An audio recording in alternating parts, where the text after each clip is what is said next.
Arqueólogos hacen numerosos descubrimientos sorprendentes cada año, pero a veces deben enfrentarse a hallazgos que ponen la piel de gallina. Les presento una selección de los hallazgos arqueológicos más escalofriantes. Disfruten la visualización. En el año 2011, durante excavaciones en la isla de South Uist, en Escocia, arqueólogos descubrieron un sitio de entierro con 4 momias, datadas en el primer milenio antes de nuestra era. 2 de las momias no presentaron dudas. Pertenecían a una niña de 12 a 14 años y a un niño de 3 a 4 años. Sin embargo, los otros 2 cuerpos sorprendieron a los científicos, ya que cada momia pertenecía a varias personas. Esto suena muy extraño y complicado, por lo que los expertos decidieron investigar cómo pudo haber ocurrido. En el transcurso de la investigación, los científicos descubrieron muchos detalles impactantes sobre el hallazgo inusual. La momia masculina estaba compuesta por los restos de 3 personas diferentes, 2 hombres y una mujer. La momia femenina también incluía fragmentos de 3 cuerpos diferentes. Aún más extraño fue que originalmente los cuerpos habían sido momificados de manera convencional, y la ensambladura de las momias a partir de diferentes restos se realizó después de algún tiempo. Así, la momia masculina fue ensamblada entre los años 1440 y 1260 antes de nuestra era, y la femenina entre los años 1310 y 1130 antes de nuestra era. Durante 500 años se conservaron en un pantano de turba, antes de ser trasladados al lugar donde los arqueólogos los encontraron. Esta historia recuerda al argumento de la novela de Mary Shelley, Frankenstein, o el moderno Prometeo. Pero ¿quién necesitaba fabricar extrañas momias a partir de restos de varias personas? Los científicos sugieren que este hallazgo demuestra un antiguo ritual desconocido que simboliza la unión de varios clanes en uno.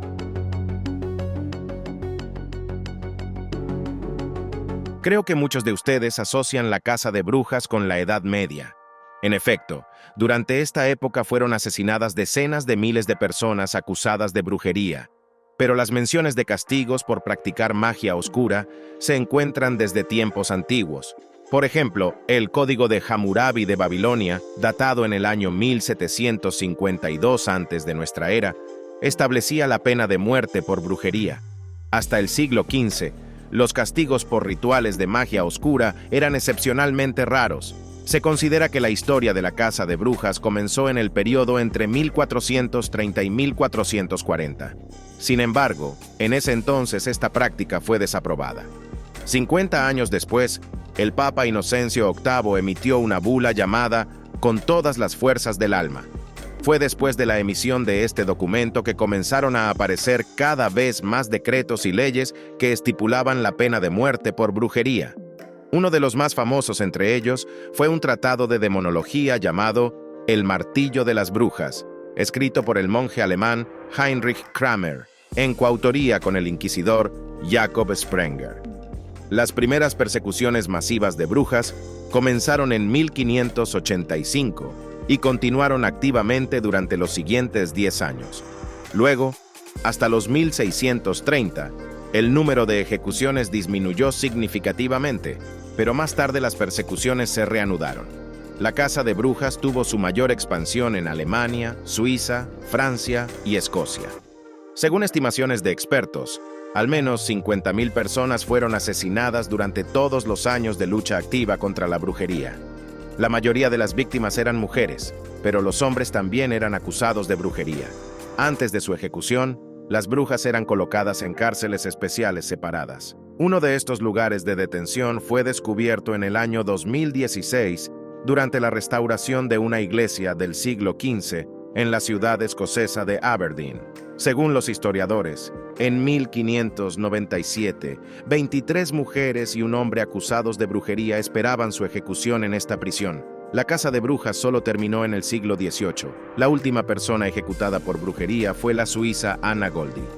Después de largas torturas, la mujer confesó haber practicado magia oscura, por lo que en 1782 fue condenada a muerte. En el Museo Santuarios Andinos en Arequipa se conserva un valioso hallazgo arqueológico, la momia de Juanita, también conocida como la doncella de hielo de Ampato. Los restos de la niña fueron encontrados en 1995 en el volcán estratovolcánico inactivo Ampato, en Perú. La momia es una de las mejor conservadas entre todas las encontradas. Tal preservación permitió a los científicos aprender mucho sobre los últimos días de vida de la niña. Las pruebas indicaron que Juanita murió entre los años 1440 y 1480 de nuestra era, a la edad de aproximadamente 12 a 15 años. Por su etnicidad, la joven pertenecía a la civilización inca. Mirando esta momia, podría parecer que la niña murió después de perderse y congelarse en las nieves en la cima del volcán. Pero en realidad, la causa de su muerte fue completamente diferente. Los científicos descubrieron que Juanita murió de un golpe en la cabeza con un objeto contundente. Un año antes de su muerte, siguió una dieta, alimentándose de maíz y proteínas animales, aunque la dieta de los incas menos acomodados consistía principalmente en papas y otros vegetales. Durante las 6 a 8 semanas antes de su muerte, la niña consumió grandes cantidades de coca y alcohol. Esta información indicaba que Juanita fue sacrificada a los dioses. Se sabe que los incas practicaban el sacrificio de niños. Los niños debían ser hermosos y saludables, y no importaba en qué familia habían crecido. Una vez que se seleccionaban a las víctimas, se les preparaba durante un año. Al principio, se les alimentaba bien, y antes de la muerte, se les daba una gran cantidad de alcohol y coca. Indudablemente, tales costumbres parecen horribles para las personas modernas, pero los incas creían que solo a través de varios rituales, incluidos los sacrificios, se podía ganar el favor de los dioses. En 2016, durante la construcción de la Fundación Cultural Stavros Niarchos, en la bahía de Faliro, en Atenas, se descubrieron 2 lugares de entierro con 80 restos humanos. A los arqueólogos les intrigó que la mayoría de los esqueletos tenían grilletes de hierro en las manos. Inicialmente se pensó que los restos pertenecían a esclavos, pero las investigaciones posteriores no confirmaron esta suposición. Los científicos lograron establecer que los restos datan de los siglos VIII al V antes de nuestra era. Todos pertenecían a jóvenes hombres en buena forma física. Esto llevó a suponer que los fallecidos eran soldados, más precisamente, seguidores del ex campeón olímpico y aristócrata Silón, conocido en la historia por la revuelta de Silón. En el año 632 antes de nuestra era, Silón planeó un levantamiento contra el poder de Atenas. Con la ayuda de amigos y un escuadrón de soldados regalados por su suegro, tomó el Acrópolis. Sin embargo, se levantó en su contra literalmente toda la población de Ática, y su plan fracasó. Silón y su hermano lograron escapar, pero sus soldados buscaron refugio en los altares de los dioses, pero en su lugar fueron capturados y asesinados. Los arqueólogos señalan que los soldados de Silón enfrentaron una muerte dura y dolorosa. En el año 79 de nuestra era, ocurrió una terrible tragedia que aún hoy día horroriza a las personas. La rica ciudad romana de Pompeya quedó completamente enterrada bajo una capa de ceniza tras la erupción del volcán Vesubio. Como resultado de esta catástrofe, murieron varios miles de personas. Durante más de 1500 años, la ciudad permaneció oculta a los ojos bajo una gruesa capa de roca volcánica, y solo en el año 1592 fue descubierta accidentalmente durante la construcción de un canal desde el río Sarno. Las primeras excavaciones en el territorio de Pompeya comenzaron en 1748. Durante este tiempo se descubrió una gran cantidad de restos de los habitantes fallecidos de la ciudad, algunos de los cuales se encuentran en el Museo Arqueológico Nacional de Nápoles. Pero en realidad, no son exactamente restos humanos, más bien son moldes de yeso que reproducen fielmente los cuerpos y rasgos faciales de los fallecidos. Cuando Pompeya quedó sumergida bajo la capa de ceniza, los cuerpos de los habitantes de la ciudad quedaron bajo una densa roca volcánica que con el tiempo se endureció. Dentro del capullo volcánico, los cuerpos también se sometieron a un proceso natural de descomposición.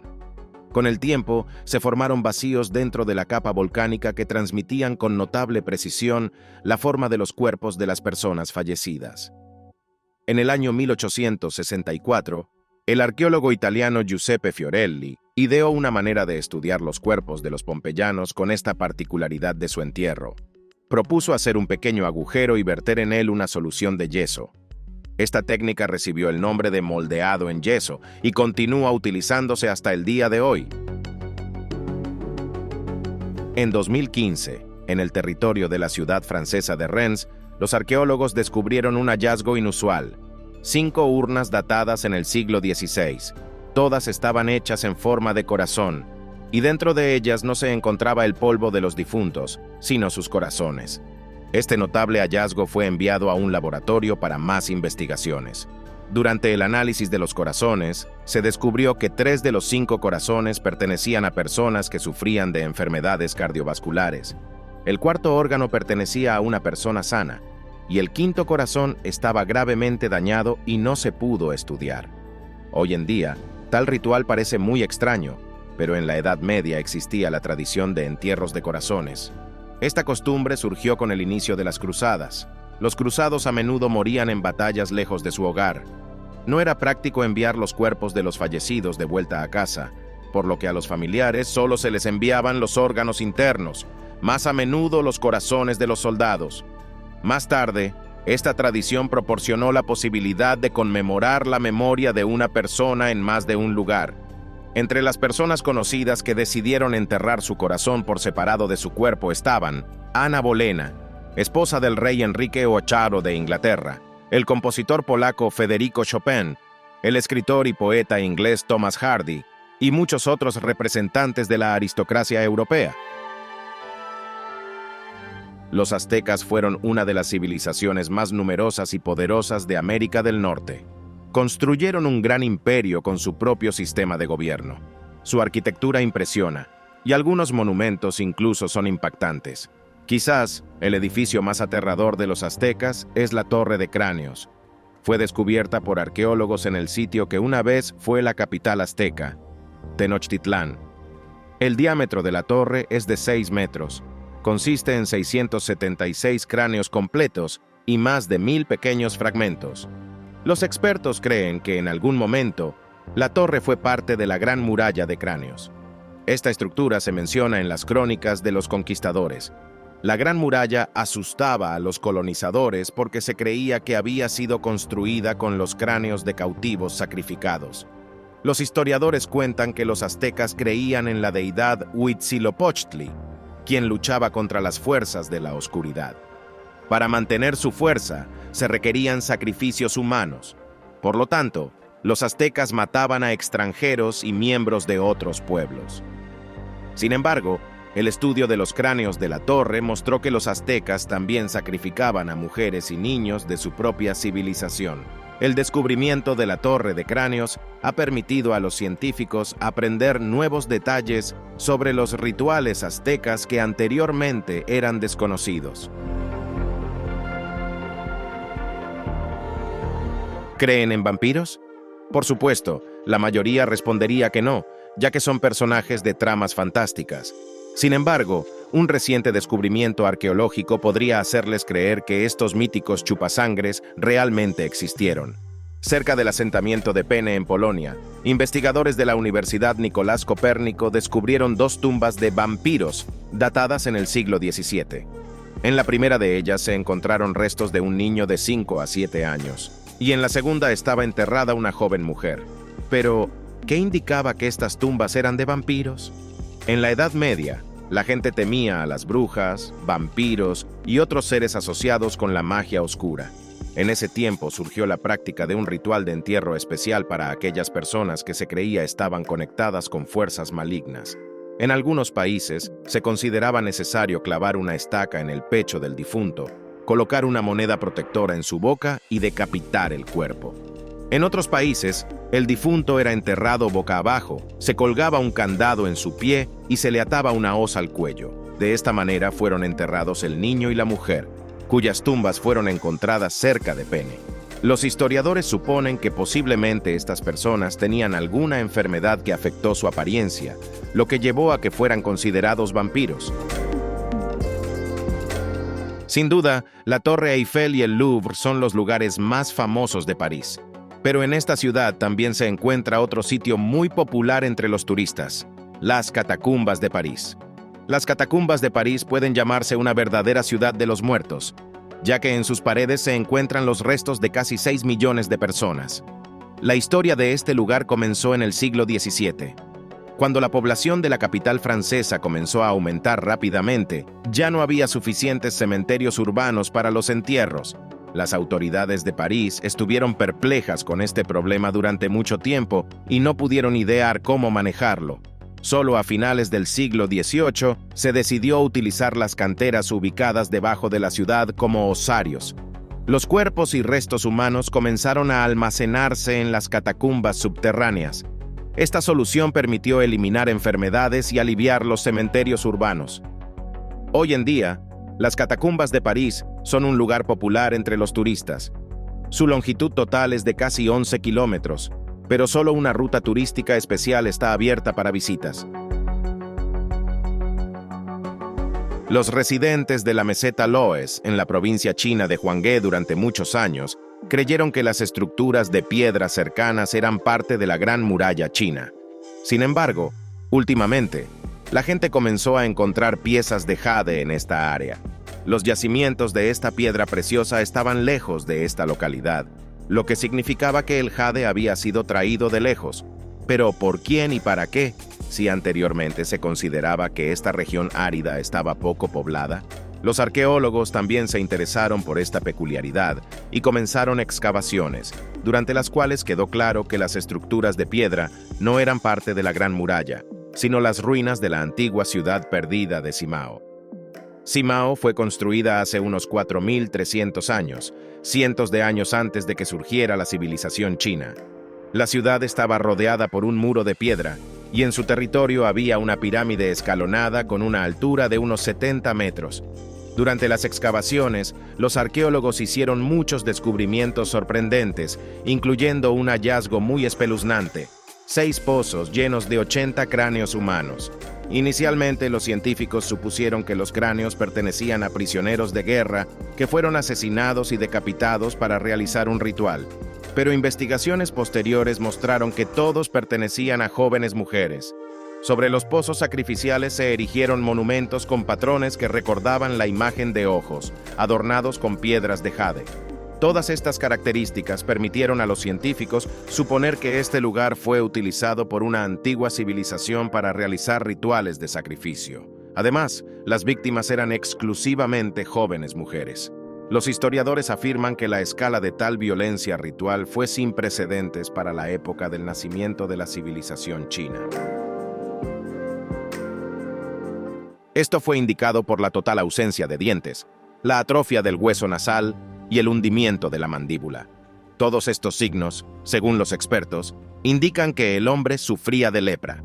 Este descubrimiento fue sensacional, ya que anteriormente los arqueólogos no habían encontrado restos de leprosos con tal datación. Por lo tanto, el esqueleto encontrado en Rajastán es oficialmente reconocido como el hombre más antiguo que padeció lepra. Actualmente, las personas continúan enfermando de lepra. Según estadísticas, cada año unas 250.000 personas contraen lepra. Sin embargo, los métodos modernos de medicina permiten curarse completamente de esta enfermedad. Marcelin y Francine Dumoulin eran una pareja casada ordinaria, criando a sus 7 hijos. El 15 de agosto de 1942, salieron de su casa en el pueblo suizo de Chandolan y se dirigieron a las montañas para ordeñar vacas. Ese día desaparecieron. La búsqueda de la pareja duró varios días, pero entonces no se encontraron rastros. 75 años después, en 2017, cerca del complejo de esquí alpino en Le Diableret, en el glaciar Saint-Fleuron a más de 2.600 metros sobre el nivel del mar, se encontraron los restos de un hombre y una mujer. Los 2 cuerpos estaban en una grieta del glaciar. Yacían uno al lado del otro junto con mochilas, una botella, un libro y un reloj. La policía suiza verificó la base de datos de personas desaparecidas en los años 40 y se enteró de la desaparición de los cónyuges Dumoulin. Su hija menor, Monique Gauchy, quien tenía 4 años en el momento de la desaparición de sus padres, fue llamada para identificar los restos. Monique reconoció inmediatamente a su madre y a su padre. Según ella, siempre creyó que algún día los cuerpos de sus padres serían encontrados y ella podría enterrarlos. Lo único que lamenta es que sus hermanos y hermanas no vivieron lo suficiente para ver ese momento. En el año 2009, durante la construcción de una carretera cerca de la ciudad inglesa de Weymouth, los trabajadores descubrieron una fosa común con restos decapitados. El análisis de los restos mostró que todos pertenecían a hombres saludables y físicamente desarrollados. Con la ayuda de la datación por radiocarbono, se determinó que el hallazgo data de los años 830 a 1034 de nuestra era, es decir, a la época en que los anglosajones tuvieron que enfrentarse a los vikingos. En la fosa común se enterraron los restos de 51 hombres decapitados. Sus cráneos se encontraban en el mismo pozo, pero estaban apilados por separado. Casi en todos los restos se encontraron huellas de golpes de espadas y hachas. Los arqueólogos suponen que los restos pertenecían a vikingos. Probablemente, los guerreros escandinavos se dirigieron a un asentamiento anglosajón, pero calcularon mal sus fuerzas y fueron capturados y luego asesinados. Aún queda por realizar un estudio antropológico de los restos encontrados, que ayudará a determinar con precisión la afiliación racial de los fallecidos.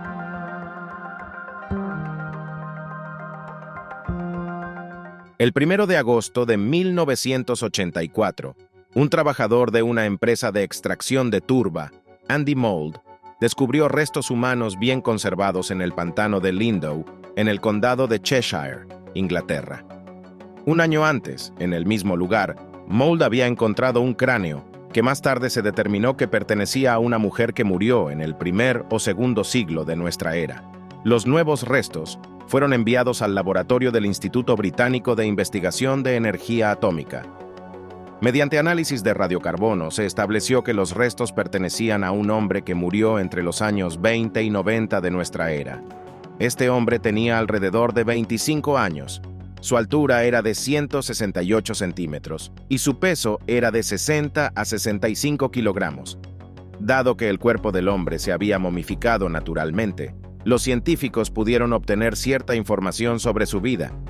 El hombre tenía una musculatura bien desarrollada, lo que indicaba que se dedicaba mucho al trabajo físico, pero al mismo tiempo, algunos matices hablaban de su noble origen, por ejemplo, las uñas y la barba cuidadosamente recortadas. El hombre estaba completamente sano, y su muerte ocurrió después de 2 golpes de hacha en la cabeza. Además, al hombre le cortaron la garganta y le rompieron varias costillas. Todas estas numerosas lesiones llevaron a los científicos a suponer que este hombre fue asesinado y sacrificado. Ahora, la momia del hombre de Lindow se conserva en el Museo Británico en Londres.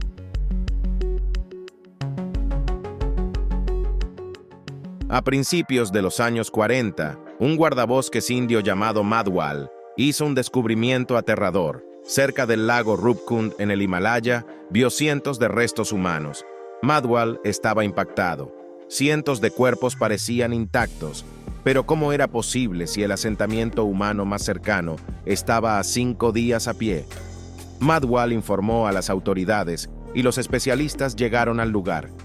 Calculaban que había más de 600 fallecidos. Pero ¿quiénes eran estas personas? ¿Qué las había llevado allí? Y cómo habían muerto seguía siendo un misterio. Los científicos lucharon durante mucho tiempo para encontrar una respuesta. Había muchas teorías que explicaban la muerte masiva de personas en el lago Rupkund.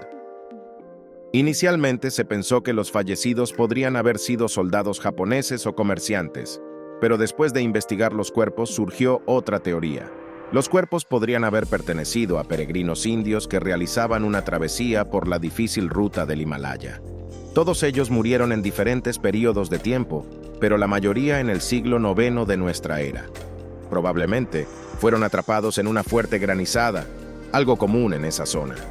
Esto se indicaba por la presencia de grietas en los cráneos de los fallecidos. Curiosamente, esta espeluznante historia atrajo la atención de los turistas, y ahora el lago de los esqueletos Rupkund es un lugar popular entre los amantes de las rutas de montaña extremas.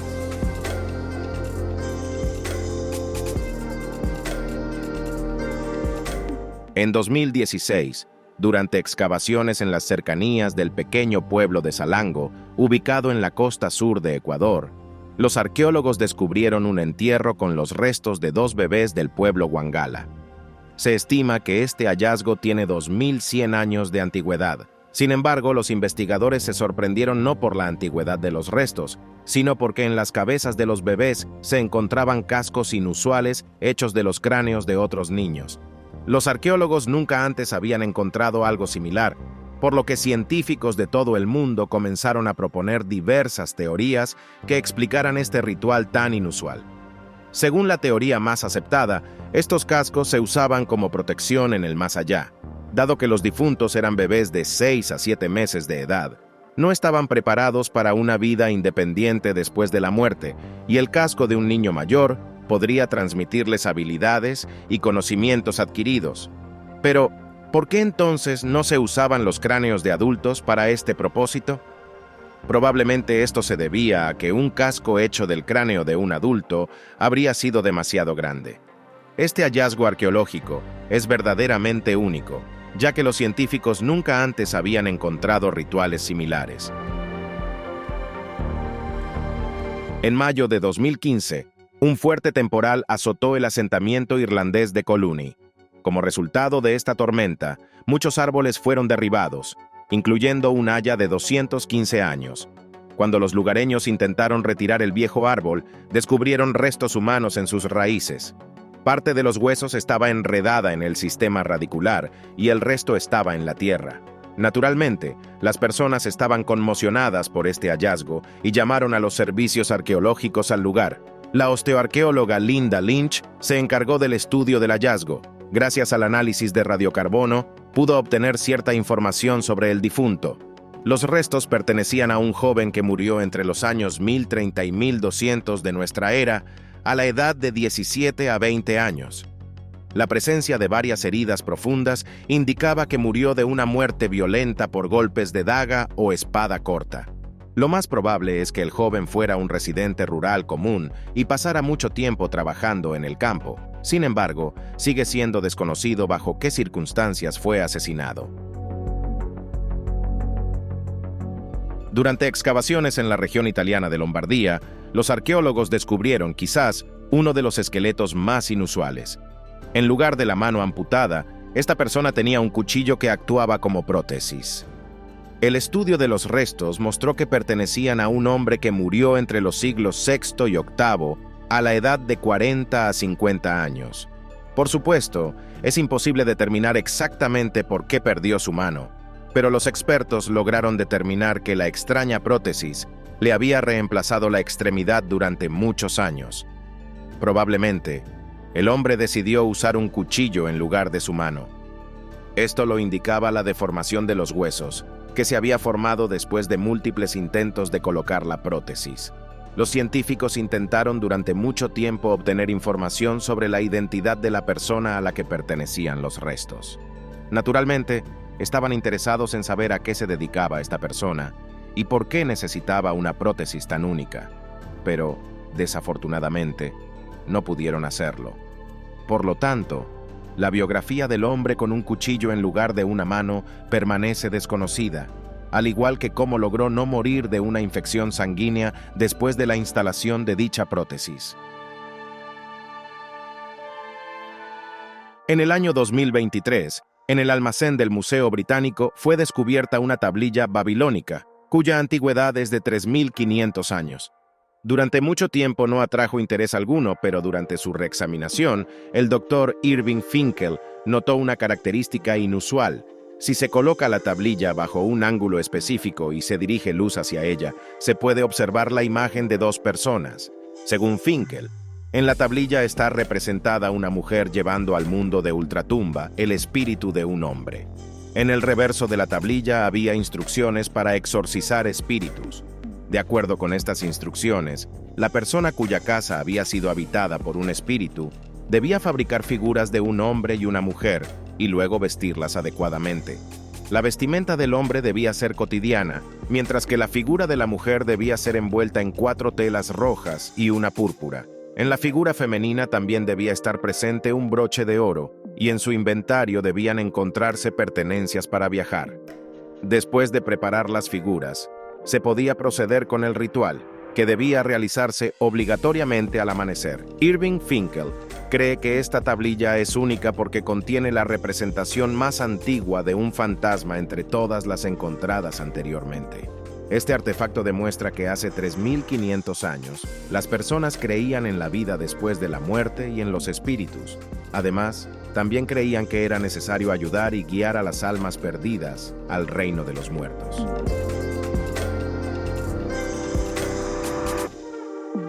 Los casos de enfermedad de lepra, también conocida como Hansen, se mencionan en el Antiguo Testamento de la Biblia. En ese entonces, esta enfermedad se consideraba un castigo divino al hombre por sus pecados. Pero resulta que las personas sufrían de lepra mucho antes de la redacción del Sagrado Libro Cristiano. En el año 2009, arqueólogos de la Universidad Estatal de los Apalaches realizaron excavaciones en el antiguo asentamiento de Balatal, en el estado indio de Rajastán. Durante la investigación, encontraron antiguos restos humanos. Después de un análisis, los científicos determinaron que los restos pertenecían a un hombre que murió hace unos 4.000 años, a la edad de 35 a 37 años. Probablemente, su muerte fue resultado de la enfermedad.